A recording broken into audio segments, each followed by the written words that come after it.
If you have curly hair, I want to show you some more styles that you can put your hair up and really keep your hair curly, but have it look beautiful and refined. So as you can see, I'm starting this technique with her hair naturally curly. It can be set with a curling iron. If you want to diffuse your hair, you can. If you want to let it air dry, that's okay.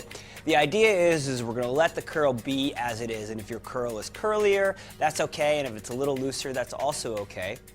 What's key here, however, is that I'm just very gentle with how I'm holding the hair. So what you'll notice is I'm starting from the root and I'm lifting it up, just grabbing a section of curl, and then just bringing it up, and then from there, once I have it in the general area, then I'm just going to take some pins and I'm going to secure it. And you can secure it either with a U-pin, or if you want to use a grip, you can as well. The idea is, however, is to really let that curl sort of build up from the root out. So again, I'm just grabbing a little section of hair and just kind of scrunching it up together and then securing it with pins. And that way it doesn't look too tight. And from here you can start to pull it apart or loosen it up.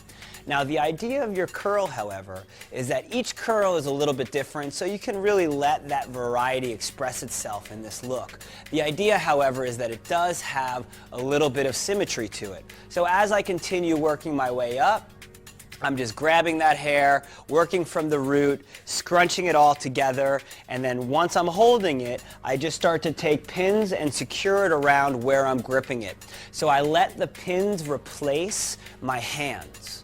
So as I go on, I'm not tense, I'm not really forcing the hair too much. I still want that curl to be full and to have some expression of itself. I'm not putting in a million pins, really just put in enough pins to hold the hair, but not to actually flatten the hair too much.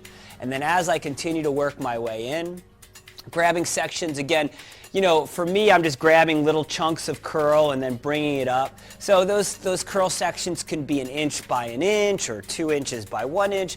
Really, the idea is you don't have to measure it or be too uniformed about it, but I'm working from the side all the way back to the other side. Again, working my way in, holding the hair very gently, not forcing it, taking the pins and just securing them in there, grabbing the hair, working from the root, scrunching it all in, and then holding it in place.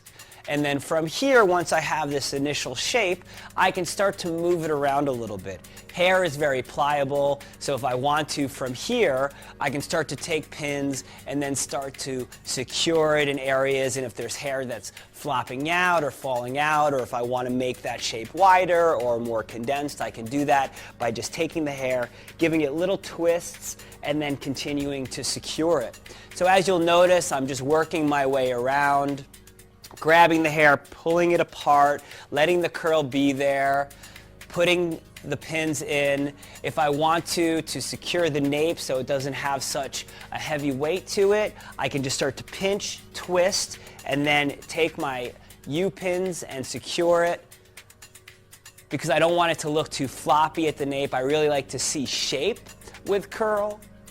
So as I continue on, I'm just, again, loosening it up. And the more you do this, the better you'll get at it. And you'll find that you can do this very quickly. I mean, for me, this can happen in literally 5 to 6 minutes. And you can do this yourself very simply. So again, don't be afraid to touch the curl. Let the curl have a little bit of texture. At the end, once you have the shape that you'd like, if you want to spray in some hairspray, or if you want to put some product in, some shine, to add some shine. But remember that your curl, because it has that texture, that it's not going to be so smooth, that it's going to have a little bit of fuzz to it, a little frizz, and that's actually quite natural.